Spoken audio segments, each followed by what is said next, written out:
Hello, welcome back to the Dare Show podcast, where I am finishing up finally my review of Married at First Sight. Married at First Sight, the Unmatchables. We're gonna do the final episode 7 and 8. So here's episode 7. Like, really, to be honest, I see like I said, like before, their format changed. Um, their format changed throughout, like, making this whole throughout this process for whatever reason. I guess I don't know. I was kind of used to the I don't know. Like, the commercials seemed longer, even though this is on Hulu. Whatever. It just seemed boring compared. After that, like, whoever, what was that girl name? After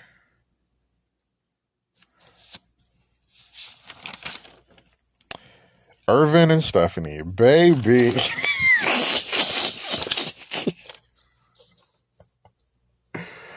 After you gonna die alone, and I don't need to be here, and I'm gonna leave. I don't need to be with him. I can be by myself.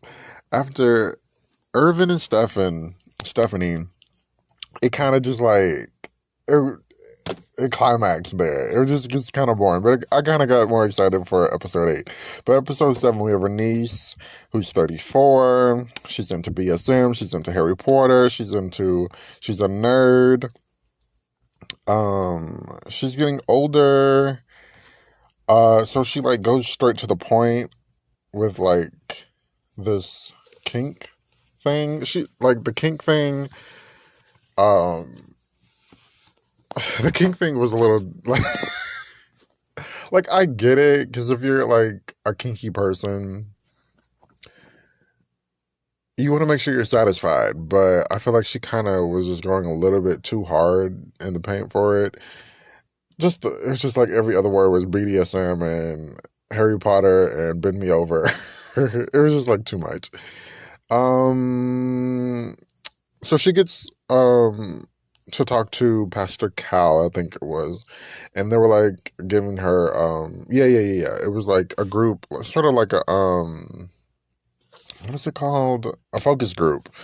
But, like, dating wise. And it was 3 guys, and they were just, like, basically that exercise was to build up her tools to be able to navigate a conversation and to talk through a conversation without going straight to the point. But she's like, I'm getting older, so getting straight to the point. I think she's 34, yeah, and she's ready, to have a family and kids and stuff. So she's definitely like, I need to get to the point of what I like.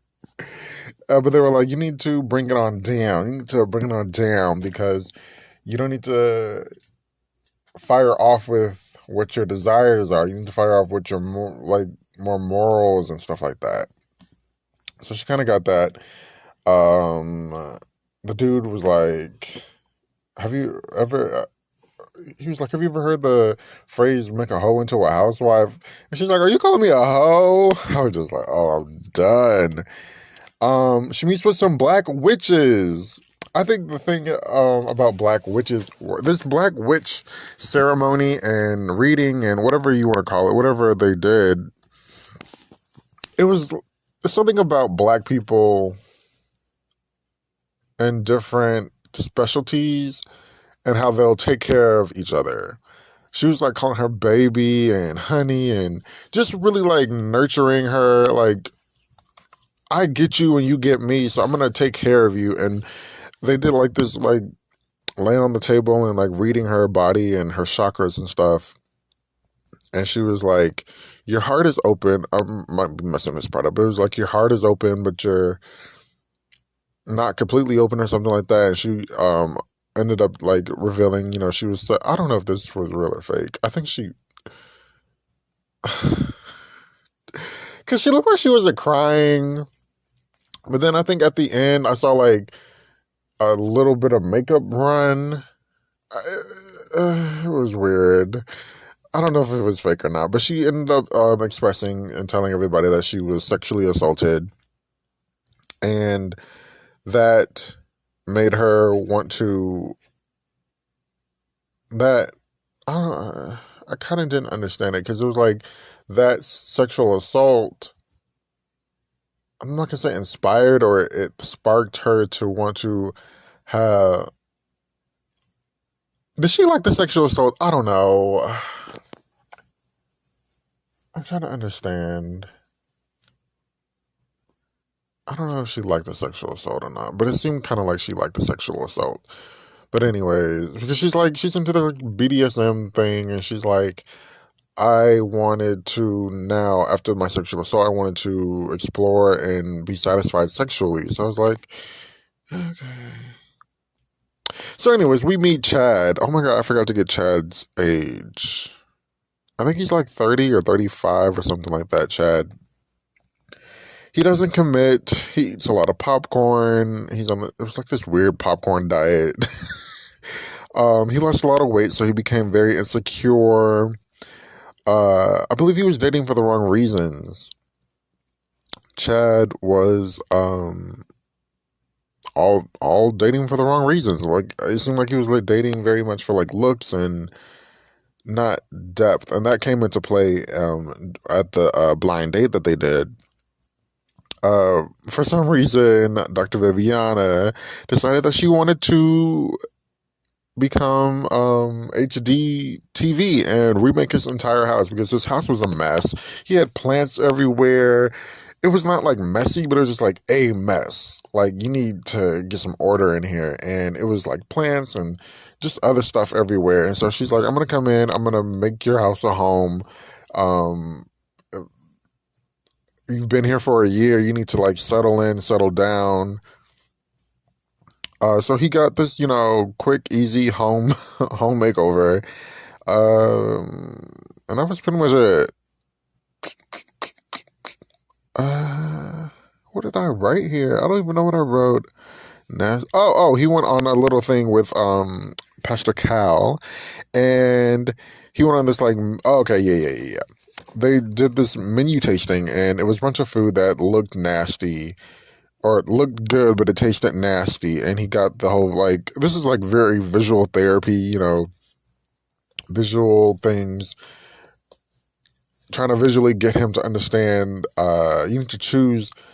Things might not look great, so incredible on the outside, but they might be better on the inside. And the things that might not be things that look incredible on the outside, the women that you've been choosing, are not the ones that you have been compatible with, because I think he said he had just got out of that relationship with his girlfriend of 2 weeks. I was just like, oh my gosh. So he's been choosing the wrong women, and he doesn't. How do you not commit and choose wrong people? But anyways, so they go on the date. It was like a sort of tequila tasting, Mexican food, queso. Those chips looked so good. I was like, oh my goodness. At first it was like bad because nobody was really talking. She wasn't really saying much. He wasn't really saying much. He wanted her, she wanted him to take control of the conversation. He didn't. And I'm like, well, he's not used to because he's, choosing these dummies and these blonde chicks, these white girls with no substance, and so he doesn't have to give substance out. So it's like she was like, I was very turned off, and um he wasn't talking. Where he is from. Okay. So yeah, I don't really remember how much of bad or good the date went. I'm guessing I said no flops, so I guess they both did good. These were kind of boring. I kind of checked out. They went on a second date, and that's it for episode 7. Nobody flopped. She didn't bring up her like BDSM thing. She gave really neutral, toned down conversation. And I feel like he didn't have like such an issue. I guess like confidence issue wise, that's pretty much it, because he did lose a lot of weight and he was like insecure. I guess you still feel like the little fat doughboy. So that's Chad and Renice. So let's get into episode 8, the more exciting episode. I was cracking up throughout this episode. It was very funny. Of Married at First Sight, the Unmatchables. So it was Pride Month, and they decided to do a gay couple, well, gay people. We meet Sam, who's 29, and at first. I was like, Sam, you don't look 29. You look about like 35, 40, but his energy was very 29. His face, if you pay attention, was very 29. But otherwise, he was giving like 35. And I was like, Sam, he was a mess. He's a tarot card reader. He's a Gemini. He is indecisive. It's funny because he was like, I'm a Gemini, and I'm indecisive. Well, they didn't say, I don't think he said he was indecisive, but he was like, I don't think he said he was indecisive. Um, but he was like, I'm a Gemini, and the whole thing about Geminis being two people or two faces is so crazy. I'm like, well, you're kind of giving it to us. Um, he said he wants to date somebody with good credit. And I'm like, so you can't keep a job? That's the other thing. He couldn't really, like, he's been trying to find his way. He's like, I was doing, sales. And then I decided I didn't want to do that anymore. So I moved to directing or something. And I decided I didn't want to do that anymore. So he's definitely finding himself. And he's definitely finding himself. And he's like, you got to have a good credit. And I'm like, okay, so you don't have good credit if you're saying, I got to have good credit. And you can't keep a job. So how are you paying for all this? So anyways, unless Atlanta, home to scammers. So just like, how are you affording anything if you don't really have a job? But anyways, he's always on his Madonna, Louis Ciccone with his reinvention. He's always reinventing himself, whether, it's a job, it's a look, it's his clothing, it's his hair. He look ridiculous. So Pastor Cal takes him on a little like Sam show, and it's like this comedy club, and he's doing like an act, living out his Gemini dreams. And we basically fear that, we basically find out that he is has a fear of failure. That's why he keeps reinventing himself and changing jobs and being sort of indecisive about things. He doesn't want to fail. So I'm like, okay, that's cool. So Dr. Viviana ends up taking him to get a makeover. Child. Sam went from 35 back to 29. That dude cleaned Sam up. Sam was put together. He got like really nice facial hair. He saw the piercing. His piercing looked beautiful. Like he looked so good. He looked absolutely delicious. And he really cleaned up himself for the date. He looked really, really, really good. So then we met Frank. Frank is 30. Frank is a software engineer. Frank is pretty as fuck. I was like, oh my God. Frank had beautiful, I'm not a teethanista. I'm not a teeth person. But Frank was like very beautiful. Like he had great teeth. His haircut was so fucking fresh I was like, oh my, where did y'all get him at? He's recently lost a lot of weight. He's only a child. He wasn't, he's out with it like his parents, but they don't really talk, and he's like, it's more like a me thing. So he's like insecure about, his weight. He wanted, he wanted a partner to be,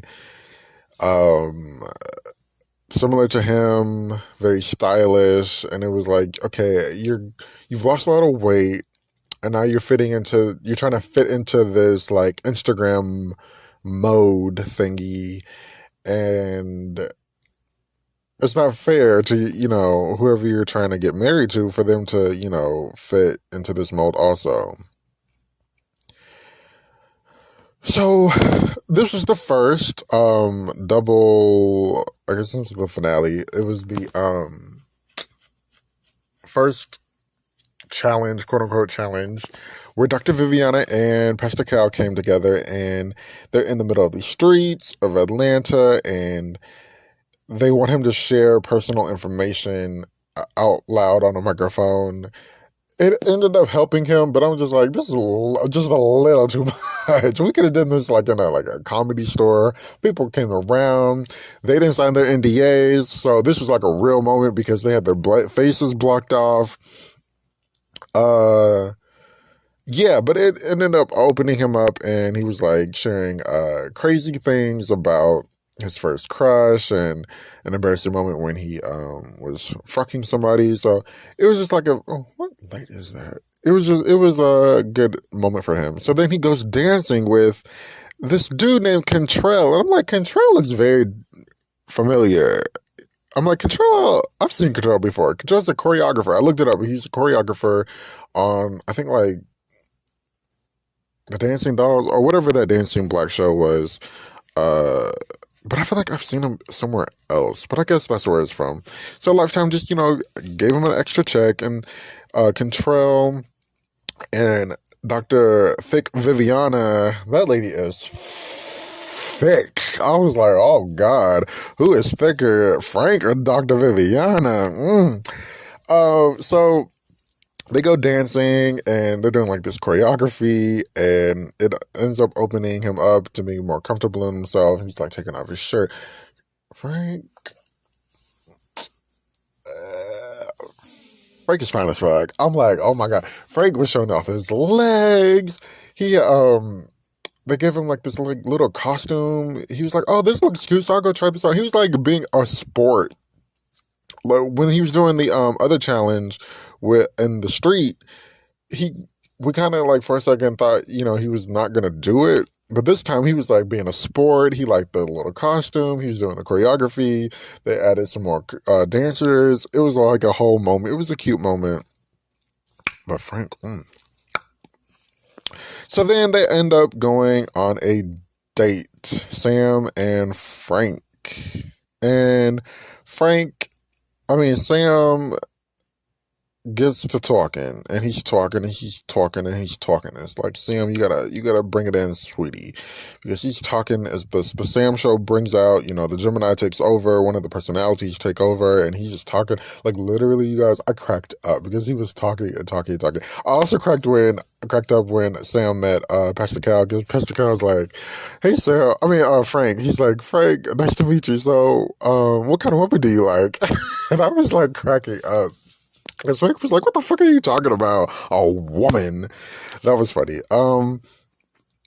So then Sam ends up bringing it on down before we get hyphy up in here with the talking. And he does a little tarot card reading on him, which was, I don't know if it was produced or this was actually real, but he was like, so yeah, you've been, he does a tarot card reading on Frank, and Frank, he's like, yeah, Frank, your energy is giving, you've been brokenhearted and you're ready to move on. Because Frank was like, am I going to get married or something like that?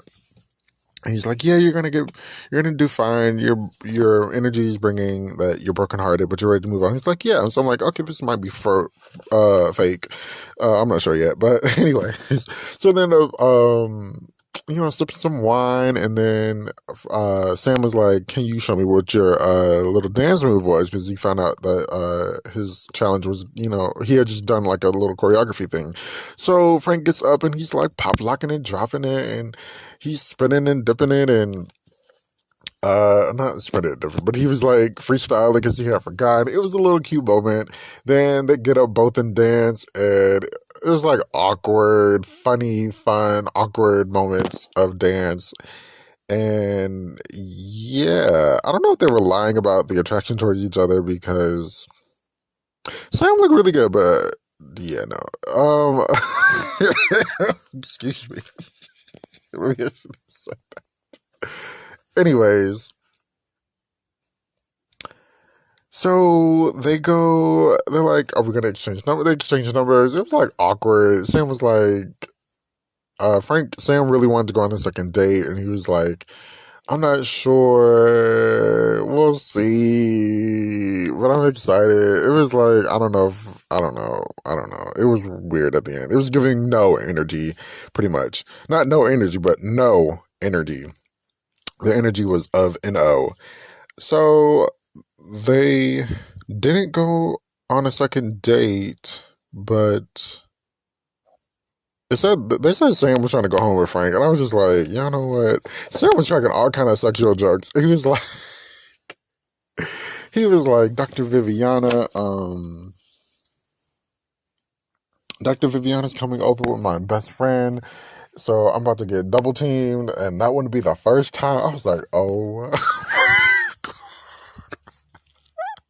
Like the pause, you hear the pause, there's the pause, and you hear the crew cracking up. I'm like, okay, we're done. I was just like, oh my gosh. So, Married at First Sight, The Unmatchables. I wonder if there's going to be a second two. I did not know Pastor Cal and Dr. Viviana were very funny. I don't know if it was written or that was just their natural humor, but they were very funny. Dr. Viviana had great fashions. Um, Dr. Pastor Cal was very funny. Overall, I think like I said, it started off high, and then it got really high, and then it just plateaued. And then for me, this last episode was very funny and very fun to watch. I am ready for a gay couple or couples on Married at First Sight. That needs to happen. ASAP. Okay.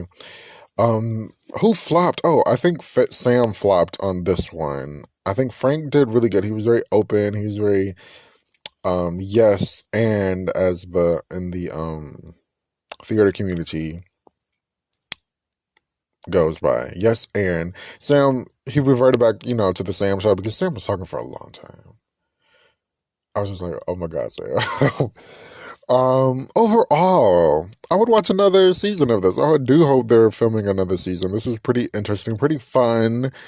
Whether it all was produced or not, overproduced or not. Yeah, check out my other reviews of Married at First Sight, The Unmatchables. You can watch it on Hulu. That's where I watched it. Thank you so much for listening. I hope you enjoyed. Continue to check out my podcast, The Dare Show Podcast. My Instagram is My Love My Need Tonight.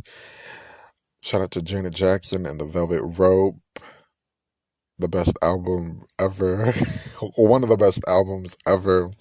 The Dare Show Podcast is on Spotify, it's on Apple Music, it's on Google Play, it's on everything, it's on YouTube. I have a YouTube channel where it's half Patti LaBelle and half my podcast.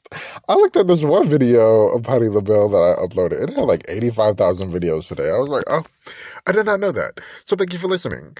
Actually want that one. Okay. Or who are we making cookies for, boo? The whole family.